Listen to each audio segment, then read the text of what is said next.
wakiwa hawaijui haki ya Mungu na wakitaka kuidhibitisha haki yao wenyewe, hawakujitia chini ya haki ya Mungu. Bwana Yesu asifiwe. Inasema ya kwamba watu walitafuta mbinu zao wenyewe, wakajijazia kwamba wanamwelekea Mungu bila kujiweka chini ya mamlaka ya Mungu na kutafuta Mungu angependa nini katika maisha yao.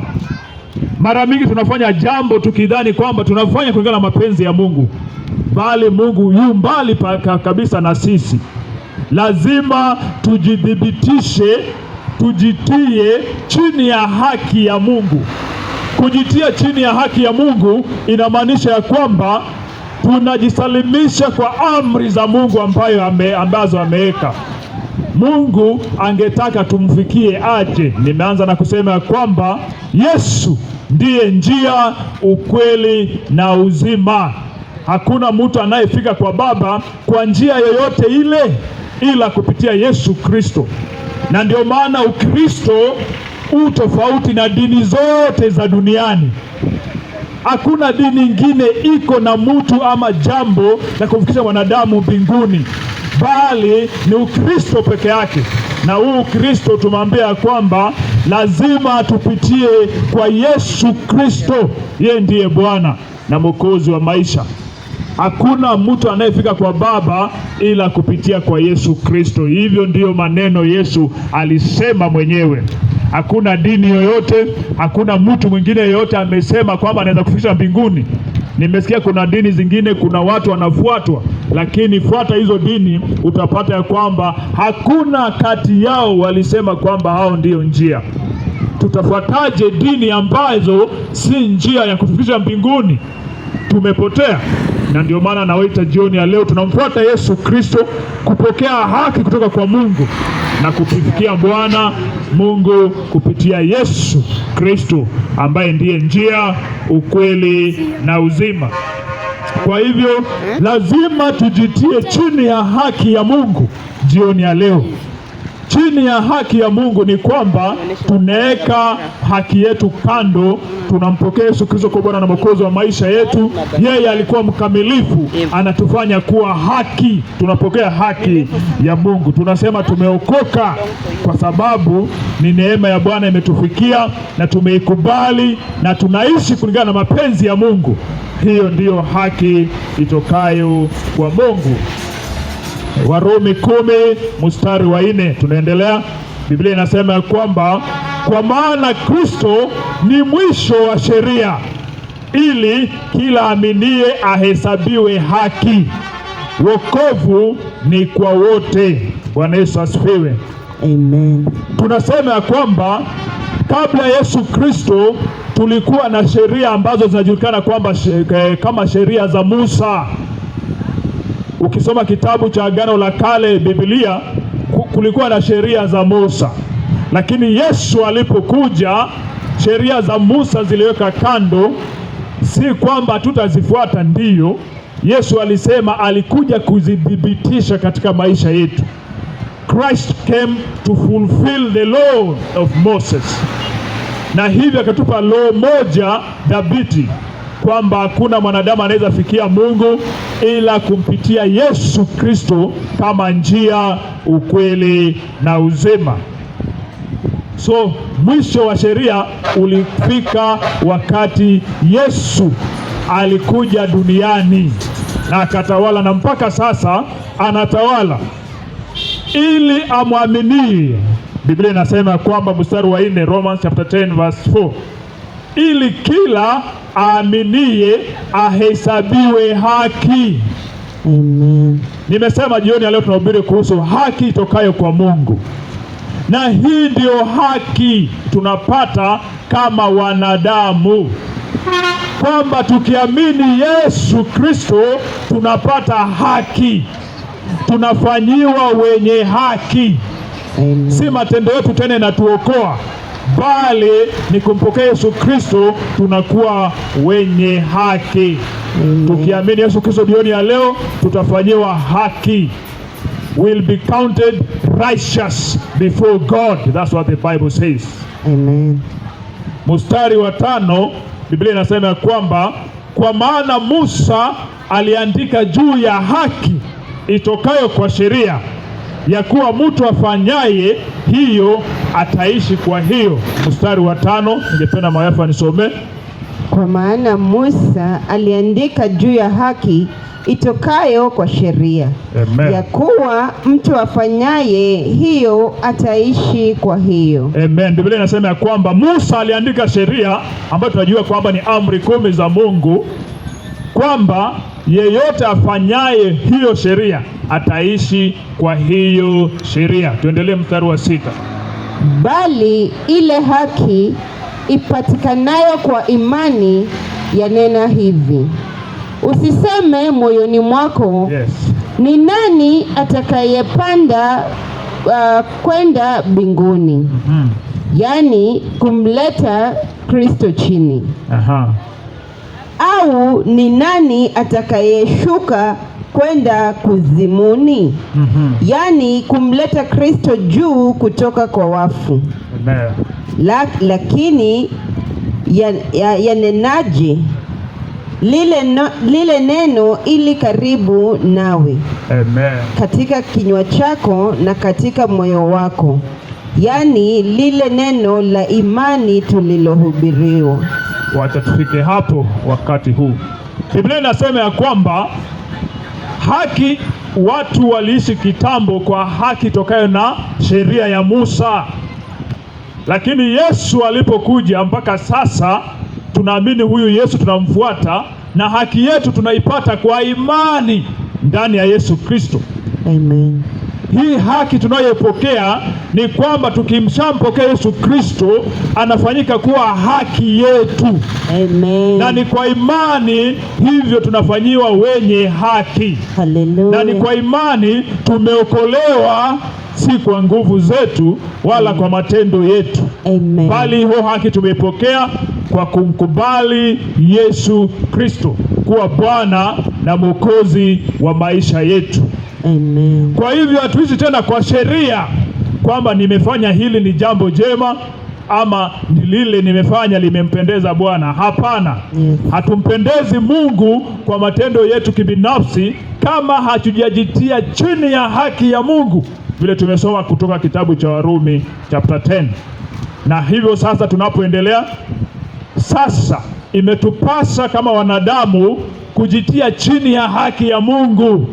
Imetupasa kama wanadamu kuishi kwa imani itokayo kwa Mungu, si kwa imani ya vitu ambazo tuko nazo wala kwa imani ya vitu ambazo tunaona, bali imani tunayoishi ndani yake ni ile itokayo kwa Mungu. Amen. Kwamba tunamwamini Mungu anatupenda, kwamba tunaamini alituma Yesu Kristo kufa msalabani kwa sababu ya dhambi zetu. Na tunaamini ya kwamba tumetendeka watu wa haki, tumepewa haki, tumekuwa wenye haki katika jina la Yesu Kristo. Mstari ufuatao. Yes. Mstari wa 6. Yes. Bali ile haki ipatikanayo kwa imani yanena hivi, usiseme moyoni mwako, ni nani atakayepanda kwenda mbinguni? Yaani kumleta Kristo chini. Mstari wa 7. Au ni nani atakayeshuka kwenda kuzimu? Yaani kumleta Kristo juu kutoka kwa wafu. Amen. Lakini yanenaje lile neno ili karibu nawe, katika kinywa chako na katika moyo wako. Amen. Yaani ni lile neno la imani tulilohubirilo. Amen. Hili neno tunalohubiri katika maisha yako ni neno la imani, kwamba imempasa mwanadamu asiishi kwa yale anayoona bali kwa imani. Amen. Biblia inasema ya kwamba faith is a substance of things hoped for, the evidence is not seen. Kwamba imani ambayo tunaifuata ni kwa vile vitu ambavyo hatuoni. Hakuna evidence kwamba hizo vitu ziko. Ukiniuliza mimi mwenyewe sijamwona Yesu Kristo, sijaona Yesu Kristo na macho yangu, sijaona Mungu na macho yangu mimi, lakini namfuata Yesu Kristo. Niko na imani ya kwamba nitafika mbinguni nimuone Mungu aliyeniumba, kwa sababu ni imani. Na hii ndio neno la imani tunahubiria jioni ya leo, kwamba ni kwa imani tutaokolewa, ni kwa imani kwamba Mungu yuko, ni kwa imani kwamba Mungu alimtuma Yesu Kristo, na kwa hiyo imani tunampokea jioni ya leo na unaishi kulingana na mapenzi ya Bwana. Soma mstari wa ufuatao 9.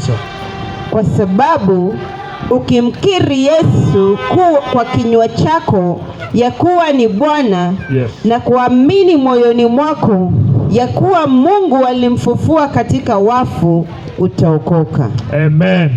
Biblia imesema ya kwamba tunapoishi kwa imani kwa Mungu, kumpokea Yesu Kristo, ni kwamba tukimkiri huyu Yesu Kristo kuwa Bwana na Mwokozi wa maisha yetu, ni kuamini kwa moyo wetu kwamba Mungu alimfufua kutoka kwa wafu, tutaokoka. Romans chapter 10 verse 9. Kwamba tukimkiri Yesu Kristo kwamba ni Bwana na Mwokozi wetu, na kuamini na moyo wetu kwamba Mungu alimfufua kutoka kwa wafu, tutaokolewa. Kwamba imani ambayo tumeifuata kwa Mungu, na hii imani ambayo tumeamini kwamba Mungu yuko na Yesu Kristo alifia kwa sababu ya dhambi zetu, the next step tukishakuwa na hiyo imani ni kumkiri Yesu Kristo kuwa Bwana na Mwokozi wa maisha yetu. Hiyo ndio haki inayotoka kutoka kwa Mungu. Tuendelee.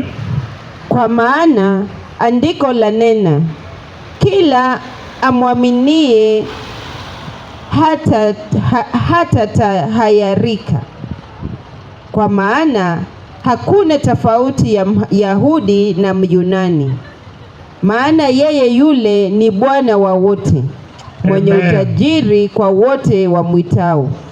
Kwa maana kwa moyo mtu huamini hata kupata haki. Wacha tufike hapo kwanza. Tunapata haki aje? Tunaamini kwa mioyo yetu ndipo tunapata haki, na tukikiri na kinywa chetu tunapata wokovu. Kuna mambo mawili hapo. Mbona inatupasa wanadamu tuamini Yesu Kristo? Ni kwa sababu tukiamini ndipo haki yetu inapatikana. Amen. Haki yetu inapatikana tunapoamini Yesu Kristo kuwa ni Bwana na Mwokozi wa maisha yetu. Tukishaamini tunafanyika watu wenye haki. The next step is tukikiri na kinywa chetu tunapata wokovu. So jioni ya leo ningependa kuambia kwamba hawezi pata wokovu kwa njia yoyote ingine ila kumkiri Yesu Kristo kuwa Bwana na Mwokozi wa maisha yako. Amen. Wokovu haupatikani kwa kubatizwa. Wokovu haupatikani kwa kubatizwa kama wewe ni mtoto ama uko dedicated kwa Mungu. Hapana. Hivyo ni vyema, lazima tufanye. Lazima tukuwe dedicated kwa Mungu, lazima tubatizwe, lazima tuombe, lazima tusome neno la Bwana. Lakini wokovu ambao ni salvation tunaongea jioni ya leo, inapatikana kwa kuamini Yesu Kristo. Tunakuwa wenye haki na tunamkiri na kinywa chake kuwa yeye ndiye Bwana. Ndiposa kila wakati tukuja hapa tunawaambia kwamba lazima tumkiri Yesu Kristo.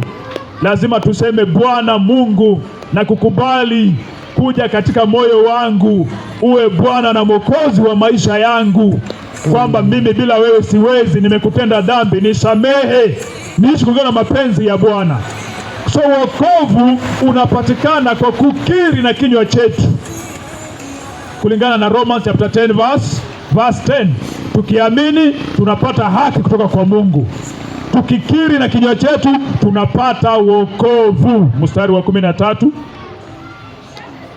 Kwa kuwa kila atakayeliita jina la Bwana ataokoka. Kila atakayeliita jina la Bwana ataokoka.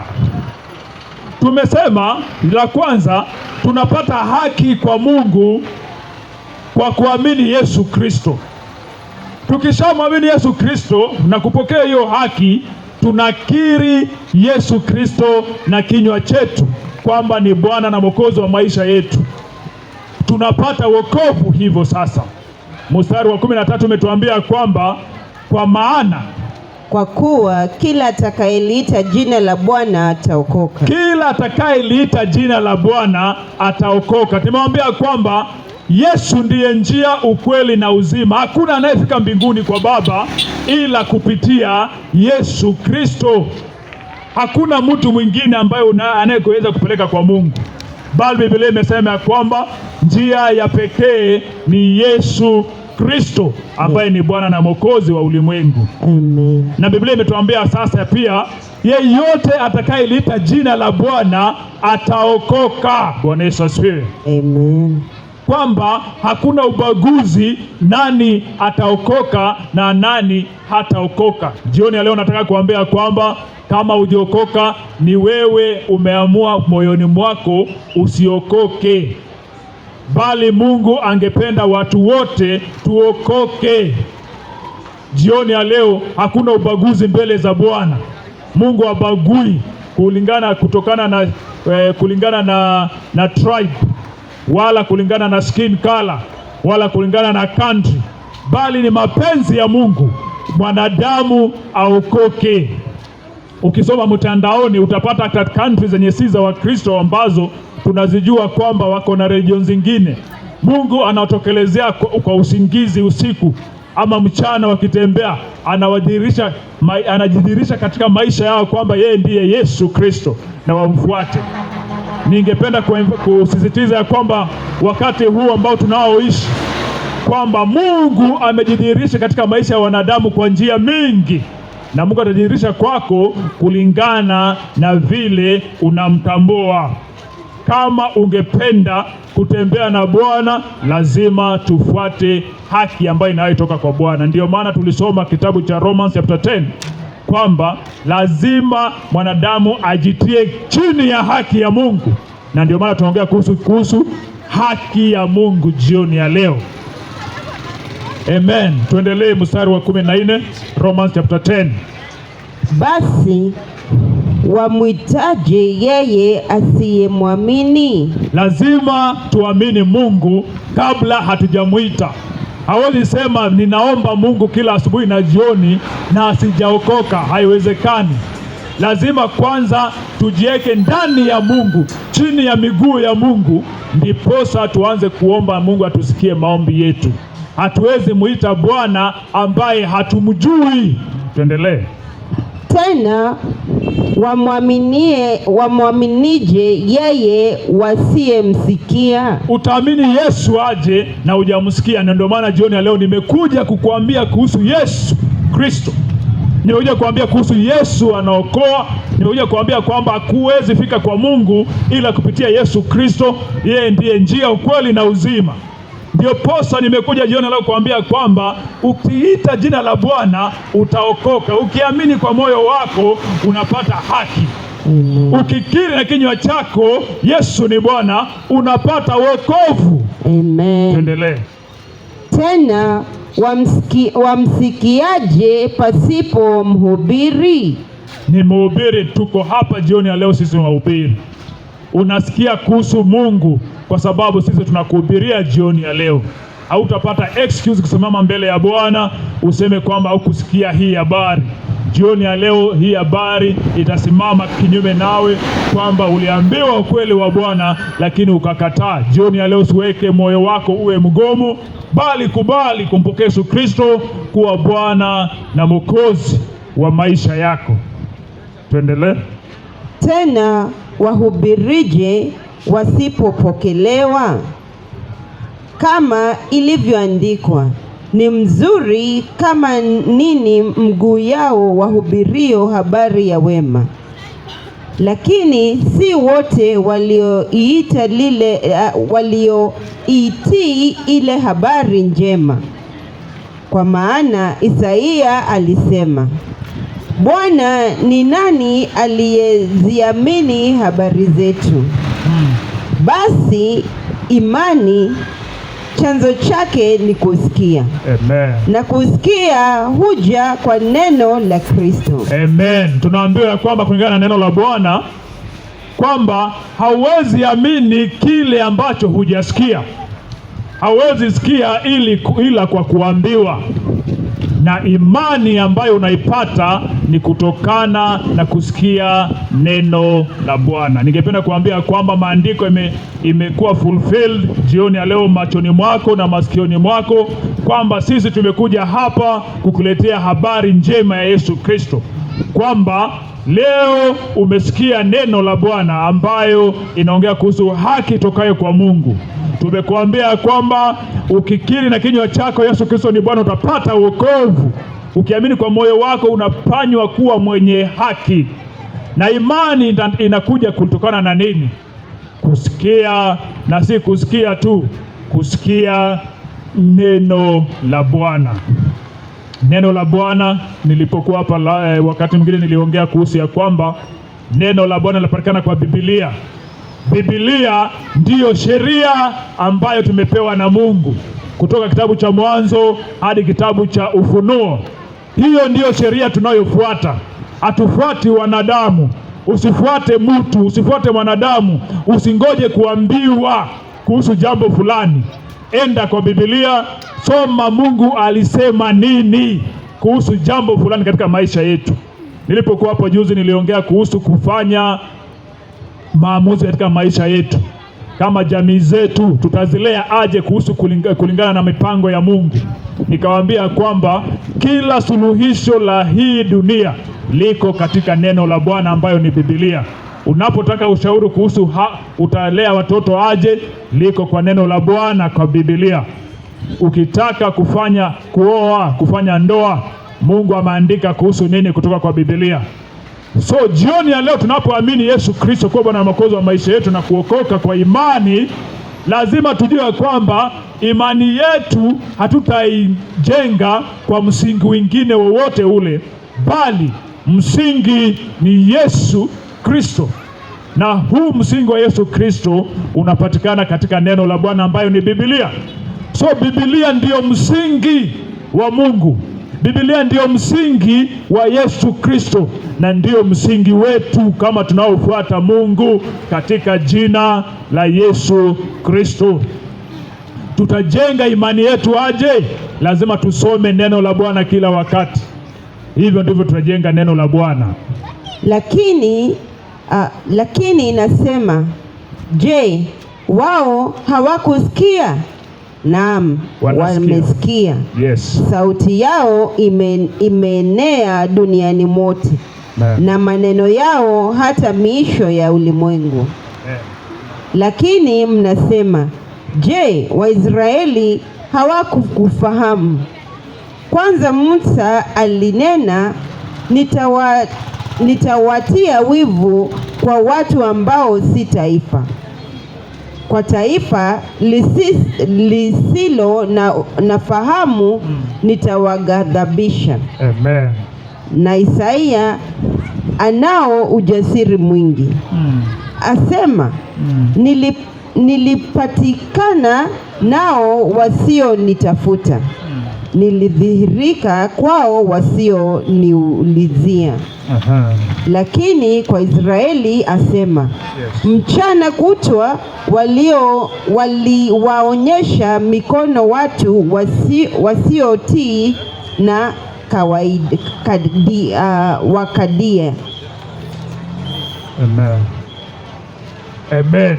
Biblia inasema ya kwamba kutokana na maandiko ya Mungu katika kitabu cha Isaia, Mungu aliongea akasema alipatikana kwa wale wasiomtafuta. Mungu amepatikana kwa yetu sisi jioni ya leo. Hamukuita tuhubiri hapa jioni ya leo, hapana. lakini Mungu atapatikana katika maisha yako. Amekuletea neno lake jioni ya leo kwa sababu ya upendo wake juu ya maisha yetu, ili tupate kumjua. Tumepata kusoma kutoka kitabu cha Bwana, tukapata ya kwamba mtu hawezi sikia neno la Bwana ila kuhubiriwa, na nimewaambia kwamba tumehubiria jioni ya leo, na hizi siku zote zimeisha, tumekuwa tunahubiria hapa. Tumetumwa na Mungu kuambia habari njema ya Yesu Kristo, na ndio maana Biblia imesema kwamba hawawezi sikia ila kwa mtume, na ni sisi tumeambiwa, tumetumwa kuja kuambia jioni ya leo. La mwisho na ambalo nataka tumalizie kwamba Biblia imesema kwamba imani inapatikana kwa kusikia neno la Bwana, na hili neno la Bwana umesikia jioni ya leo. Biblia imesema ya kwamba Mungu alipatikana kwa wale wasiomtafuta. Wewe hujatafuta Mungu, uko hapa tu unatembea, ama umesimama, ama umeketi, hujatafuta Mungu popote, lakini umetunukiwa kusikia hili neno jioni ya leo. Biblia, neno la Bwana limedhibitishwa jioni ya leo kwamba Mungu amepatikana katika maisha yako bila wewe kumtafuta. Umesikia kuhusu wokovu wa Yesu Kristo. Bila wokovu wa Yesu Kristo, nimewambia kwamba hatuwezi kuona Mungu. Mbona? Ni kwa sababu Mungu amesema ya kwamba lazima tumpokee Yesu Kristo kuwa Bwana na Mwokozi wa maisha yetu. Lazima tujitie chini ya haki ya Mungu.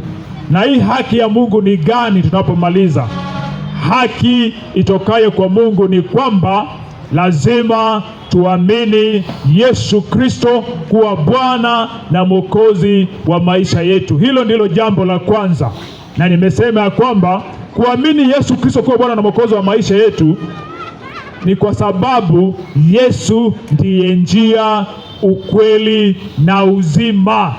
Biblia imesema kwamba Yesu ndiye njia, ukweli na uzima.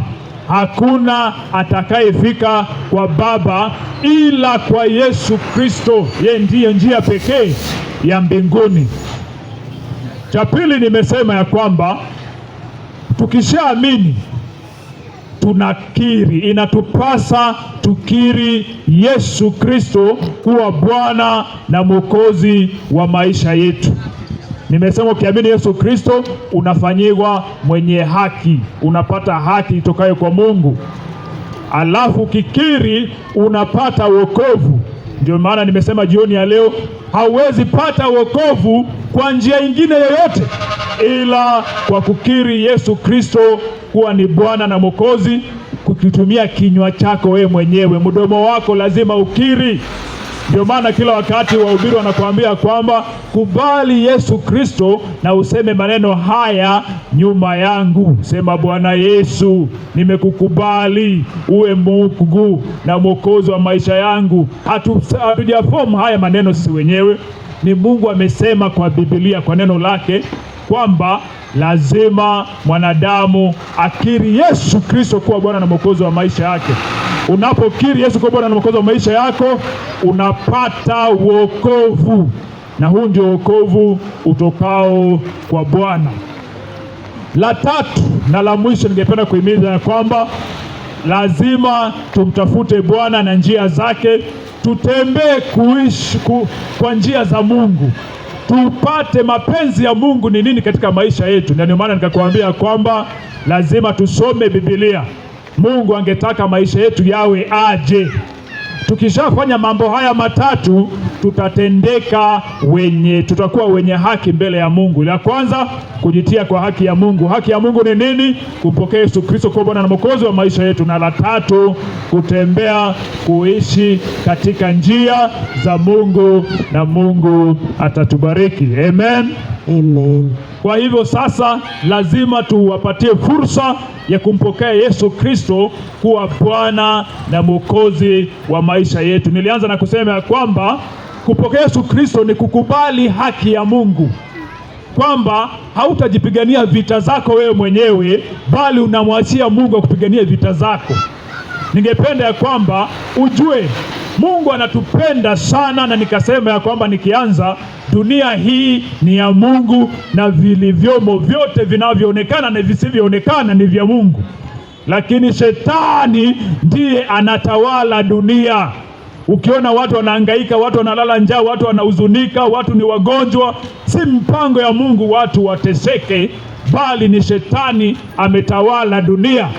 Lakini na habari njema jioni ya leo kwamba Mungu anaponya magonjwa yote, Mungu anabariki watu wake, Mungu analinda watu wake, na Mungu ako in charge of everything.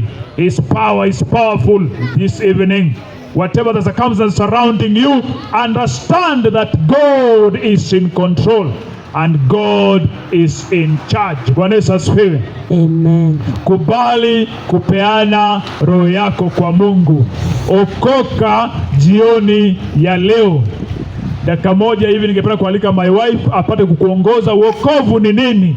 Kumkiri Yesu Kristo. Umkiri Yesu Kristo kwa maneno machache, na kwa imani tumeona kwamba ukikiri utakuwa umeokoka. Hiyo ndio imani tunapata, hiyo ndio imani tunatumia, na ndio tunapata wokovu kutoka kwa Mungu kupitia hiyo imani, na Mungu atatubariki.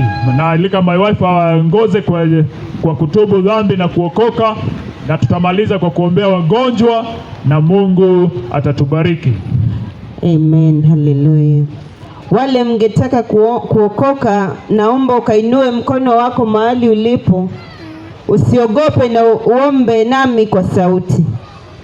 Sema, Bwana Yesu, Bwana Yesu, nakujia leo. Nakujia leo. Nakiri kwamba mimi ni mwenye dhambi. Mimi ni mwenye dhambi. Nisamehe. Nisamehe. Unitakase kwa damu yako. Unitakase kwa damu yako. Ninaamini ulikufa na ukafufuka. Ninaamini ulikufa na ukafufuka. Nakupokea leo kama Bwana na Mwokozi wangu. Nakupokea leo kama Bwana na Mwokozi wangu. Asante kwa kuniokoa. Asante kwa kuniokoa. Amina. Amina. Kwa jina la Yesu Kristo tumesema ya kwamba kwa imani tunaokolewa. Ukikiri maneno hayo, kama umekiri, umeokoka. Ningependa kuombea jioni ya leo Mungu akulinde katika wokovu, akuongoze kwa njia zake. Kuna wengine Mungu atawatokea usiku kwa usingizi aongeleshe, ama awafanye viumbe vyake na watumishi wake vile Mungu mwenyewe atapenda. Wacha tuombe Mungu atubariki pamoja. Napoombea wale ambao wameokoka, nitaomba maombi ya mwisho, na natandalika mawe pia tupatie information zaidi kutuhusu jinsi unavyotufikia, unaweza kutufikia kama umeokoka, tupate kupatia ushauri utokaye kwa Mungu, na Mungu atatubariki. Wacha tuombe. Baba, katika jina la Yesu Kristo, jioni ya leo tunajikabidhi mikononi mwako. Tunasema wewe ndiye Mungu Mwokozi na mkombozi wetu. Watu wote umeokoa jioni ya leo, tunaomba baraka katika maisha yao na uongozo wako. Bwana, jidhihirishe katika maisha ya watu wako, uwabariki kwa njia zote katika jina la Yesu Kristo. Bwana, tunaombea biashara mahali hapa, familia zote zilizo mahali hapa. Tunakemea magonjwa yote ambayo ziko kwa mili ya watu wako katika jina la Yesu Kristo. Tunaomba uponyaji katika mwili wote ambao uko mahali hapa chini ya pumzi yangu katika jina la Yesu Kristo. Bwana, tunaomba ponya watu wako ili ipate kuwa ishara katika maisha yao kwamba wewe ni Mungu mkuu na ni Mungu mponyaji. Bwana, tubariki hata sisi wakati huu tunapopata toka mahali hapa. Uwe nasi na utuongoze na utuzingire katika jina la Yesu Kristo. Asante kwa vile umetamalaki, na tunaombea mji huu wa Hamza kwamba Bwana utabariki watu wako, utabariki familia, utabariki watu, kila chochote wanachotenda ambacho ni chema, wabarikiwe katika jina la Yesu Kristo. Na Bwana, nguvu zote ambazo si zako tunazikataa mahali hapa, tunaomba Bwana zishindwe katika jina la Yesu Kristo. Asante, kwa jina la Yesu Kristo tumeomba na hata kuamini. Amen. Mbarikiwe. God bless you and do you good. Tutakuwa hapa na muda mchache. Mwayofa atawapatia information kutuhusu. Kama unataka tufikia, utatufikia aje, na Mungu atatubariki tunaposikia hata nyimbo 2 ama 3 kabla tujamaliza. God bless you. Amen. Bwana, tunasema ni asante Hata asante kila mmoja wenu kwa kutusikiza jioni ya leo. Kwa wale mngependa kutufikia, kama umeokoka, ungetaka mashauri zaidi, if you have given your life to Christ na ungetaka someone to help you to walk with God, ningependa you can take our number. Unaweza tuandikia kwa WhatsApp, unaweza tuandikia kwa message, na hata unaweza tupigia simu zetu. Namba zetu ni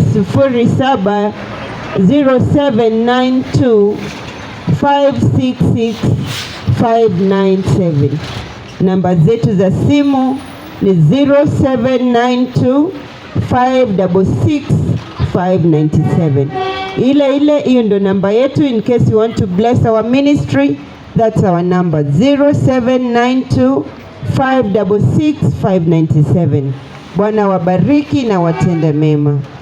Shalom, shalom. Hata tukafunge na kwa the word of grace. And may the grace of our Lord Jesus Christ and the love of God and the fellowship of the Holy Spirit be with us now and forevermore.